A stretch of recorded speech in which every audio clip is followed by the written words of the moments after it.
ഒരുതരം ഒരു അറഗൻസ്, അത് പാടില്ല എന്ന് വിജയ് തന്നെ വാൺ ചെയ്തിട്ടുണ്ട്.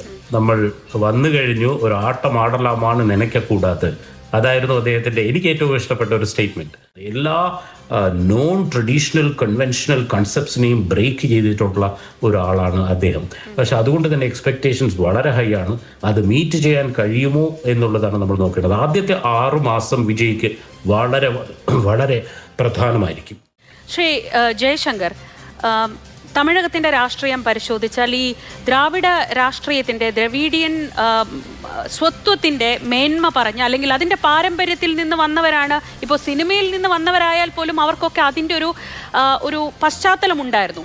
ഇതൊന്നുമില്ലാതെ ഒരു പിളർപ്പിൽ നിന്നല്ല, പാരമ്പര്യത്തിൽ നിന്നല്ല, ഏതെങ്കിലും തരത്തിലുള്ള പ്രത്യയശാസ്ത്ര ധാരകളിൽ നിന്നല്ലാതെ ഒരാൾ തമിഴ് രാഷ്ട്രീയത്തിൽ ഉയർന്നു വന്ന് മുഖ്യമന്ത്രിയായി എന്ന് പറയുന്ന ഒരു ചരിത്ര ദിവസം തന്നെയാണ്, സംശയമില്ല. അത് തമിഴ് രാഷ്ട്രീയത്തിൽ ഇപ്പോൾ ഇതൊരു വൺ ടൈം വണ്ടർ എന്നതിനപ്പുറത്തേക്ക് ഇത് നിലനിൽക്കുന്ന ഒരു പ്രതിഭാസമായി തുടരുമോ? അങ്ങ് എങ്ങനെയാണ് ഈ തമിഴ് രാഷ്ട്രീയത്തിൻ്റെ മാറ്റത്തെ വീക്ഷിക്കുന്നത്? തീർച്ചയായിട്ടും ഇതൊരു പുതുമയുണ്ട് എന്നുള്ളതിൽ യാതൊരു സംശയമില്ല. കാരണം എന്താ വെച്ചാൽ കഴിഞ്ഞ 6 പതിറ്റാണ്ടായിട്ട് ദ്രാവിഡ രാഷ്ട്രീയം കൊടികുത്തി വാഴുകയാണ്. അണ്ണാദുര മുതൽക്ക് കരുണാനിധി, MGR, ജയലളിത, സ്റ്റാലിൻ, ഇത്രയും പ്രഗത്ഭന്മാരായ മുതലമൈച്ചർമാർ അവിടെ ഉണ്ടായിരുന്നു. എല്ലാവരും ദ്രാവിഡ പ്രത്യയശാസ്ത്രത്തെ ഉയർത്തിപ്പിടിച്ചവരാണ്. അതിനിടയ്ക്ക് പ്രധാന പ്രതിപക്ഷമായി തുടരേണ്ടിയിരുന്ന കോൺഗ്രസ് എന്ന് പറഞ്ഞ വലിയ സംവിധാനം അവിടെ മിക്കവാറും ഉപ്പുവെച്ച കലം പോലെ ഇല്ലാതായി. അതാണ് സത്യം. അങ്ങനെ പ്രതിപക്ഷമില്ലാതെ ഒന്നുകിൽ DMK അല്ലെങ്കിൽ അണ്ണാ DMK, ഒന്നുകിൽ അണ്ണാ DMK അല്ലെങ്കിൽ DMK, ഈ രീതിയിലാണ് പോയിക്കൊണ്ടിരുന്നത്. ഇത്തവണ എന്താ വെച്ചാൽ ഈ സ്റ്റാലിൻ്റെ ഭരണത്തിനെതിരായ വലിയ വികാരം അവിടെ ഉണ്ടായിരുന്നു. അത് കേരളത്തിലുള്ള ബുദ്ധിജീവികൾക്ക് മനസ്സിലായില്ലെങ്കിലും നാട്ടുകാരുടെ ഇടയിൽ ആ വലിയ ഉള്ളുകൊണ്ടുള്ള ഒരു റെസിസ്റ്റൻസ് അവിടെ ഉണ്ട്.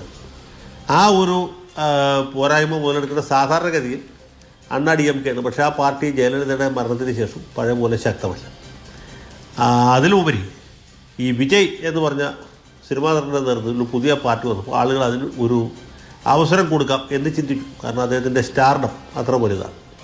ഇതിനു മുമ്പ് പല സിനിമാ നടന്മാരും തമിഴിലും തെലുങ്കിലും ഒക്കെ രാഷ്ട്രീയ പാർട്ടികൾ ഉണ്ടാക്കിയിട്ടുണ്ട്. ഇപ്പോൾ ചിരഞ്ജീവി ഒരു പാർട്ടിയുടെ തീവണ്ടി എഞ്ചിൻ അടയാളത്തിൽ മത്സരിച്ചു, കാര്യമായ നേട്ടമൊന്നും ഉണ്ടായിട്ടില്ല.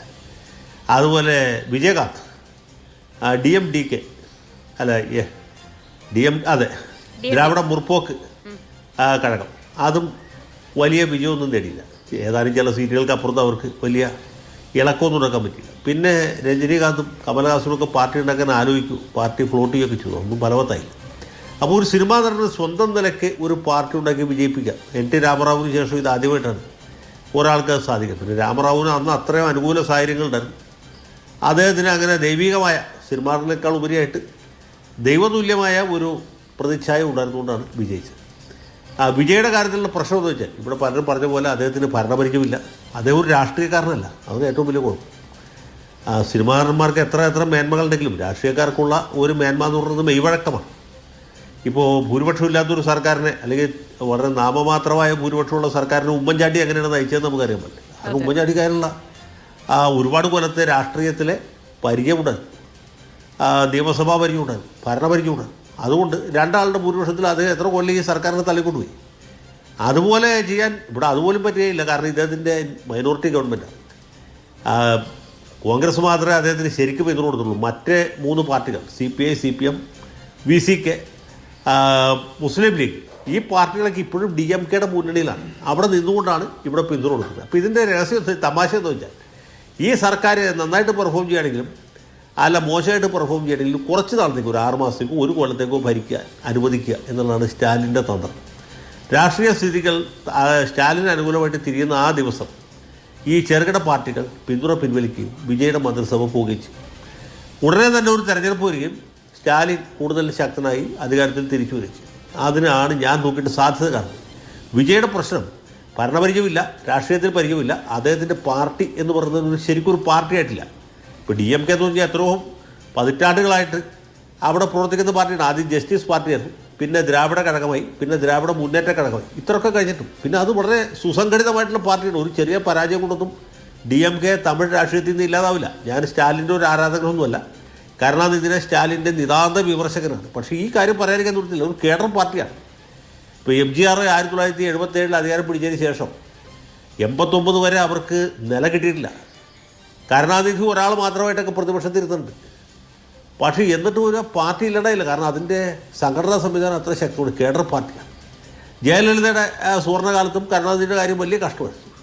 കരുണാനിധിക്ക് നിയമസഭയിൽ പോകാൻ പറ്റില്ലായിരുന്നു, കാരണം അവിടെ അണ്ണാടിഎംകെക്കാർ മാത്രമേ ഉള്ളൂ. അദ്ദേഹം നിയമസഭയിൽ ചെന്ന് ഇവർ പരസ്യമായിട്ട് അദ്ദേഹത്തിനെ മുണ്ടടിക്കും എന്ന് ഭീഷണിപ്പെടുത്തിയ സംഭവം ഉണ്ടായിട്ടുണ്ട്. അങ്ങനെയൊക്കെ കഴിഞ്ഞ കാലത്തും അവർ പതറിയിട്ടില്ല. ആ പാർട്ടി അവിടെ നിലനിന്നു. അങ്ങനത്തെ ഒരു പാർട്ടി അല്ലല്ലോ, ഇതൊരു ആൾക്കൂട്ടമല്ലേ. ഈ TVK എന്ന് പറയുന്നത് ഒരു പാർട്ടിയായിട്ട് ഒന്നായി ചേരാനുള്ള സമയം കിട്ടിയിട്ടില്ല. അപ്പോൾ വളരെ പെട്ടെന്ന് ഭരണാധികാരം കിട്ടിയ ആ ഒരു സിനിമാ നടനാണ്, രാഷ്ട്രീയക്കാരനല്ല. അങ്ങനെ ഒരാൾ വരുന്നു. പിന്നെ ഇവിടെ ശ്രീജ ചോദിച്ച പോലെ ഇത് തിരക്കഥയില്ല. തിരക്കഥ മാത്രമല്ല, സംവിധായകരും ഇല്ല. സംവിധായകരും ഛായാഗ്രാഹകരും മേക്കപ്പ് മാനും ഇല്ലാത്ത ഒരു അരശാങ്ക കലാസൃഷ്ടിയാണ് ഇദ്ദേഹത്തിൻ്റെ ഈ പുതിയ സിനിമ. അതിൽ അദ്ദേഹത്തിന് എങ്ങനെ വിജയിക്കാൻ കഴിയും? മേക്കപ്പ് മാനില്ല, തിരക്കഥാകൃത്തില്ല, സംവിധായകനില്ല, പാട്ടില്ല.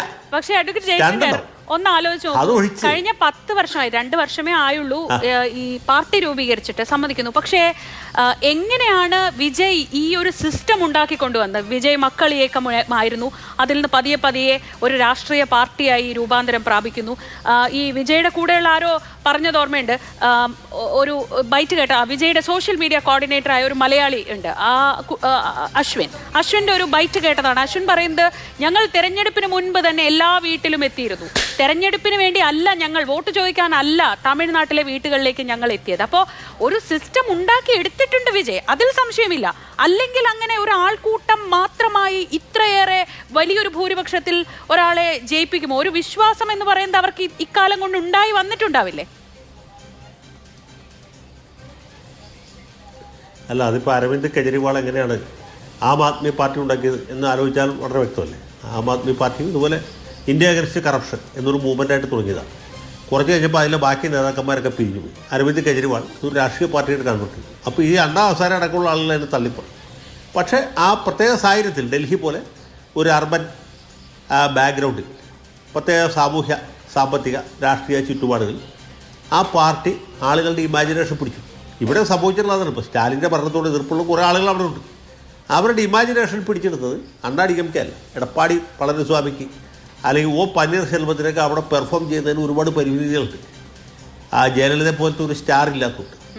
അപ്പോൾ അങ്ങനെ വരുമ്പോൾ ആളുകളൊരു ഓൾട്ടർനേറ്റീവ് എന്നുള്ള നിലയ്ക്ക് വിജയെ പരിഗണിക്കും. പിന്നെ വിജയ് നേരത്തെ പറഞ്ഞ പോലെ ആർക്കും അദ്ദേഹത്തെ പരിചയപ്പെടുത്തേണ്ട ആവശ്യമില്ല. എല്ലാ ആളുകൾക്കും അദ്ദേഹത്തെ അറിയാം.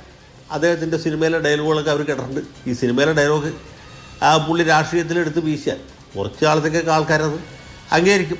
ഞാൻ വിജയെ കുറച്ച് കാണുന്നതല്ല, തീർച്ചയായിട്ടും വലിയ വിജയം തന്നെയാണ്. പക്ഷേ ഇതെങ്ങനെ അദ്ദേഹത്തിന് മുന്നോട്ട് കൊണ്ടുപോകാൻ കഴിയും? ഒന്നാമത്തെ പ്രശ്നം അദ്ദേഹത്തിന് ഭരണപരിചയമില്ല എന്നുള്ളതല്ല, നിയമസഭയിൽ ഭൂരിപക്ഷം ഇല്ല എന്നുള്ളതാണ്. വലിയ ഇപ്പോൾ രാമറാവു വന്നപ്പോൾ അല്ലെങ്കിൽ MGR ആദ്യം വന്നപ്പോഴൊക്കെ അതിന് കടന്ന ഭൂരിപക്ഷമായിരുന്നു.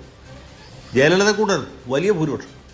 അപ്പോൾ അങ്ങനെ ഭൂരിപക്ഷമില്ലാത്ത ഒരു സർക്കാർ, ഇതേ ഉമ്മൻചാണ്ടി അല്ലല്ലോ, ഭൂരിപക്ഷം ഇല്ലാതെ തള്ളിക്കൊണ്ട് വരണ്ട് കരുണാകരനുമല്ല. അപ്പോൾ അതുപോലെ മെയ്വഴക്കം വേണ്ടേ? ശരി ശരി. ഒന്നുമില്ല. ഞാൻ പറഞ്ഞത് സ്റ്റാലിൻ്റെ കയ്യിലാണ് ഇതിൻ്റെ റിപ്പോർട്ട് ഇരിക്കുന്നത്.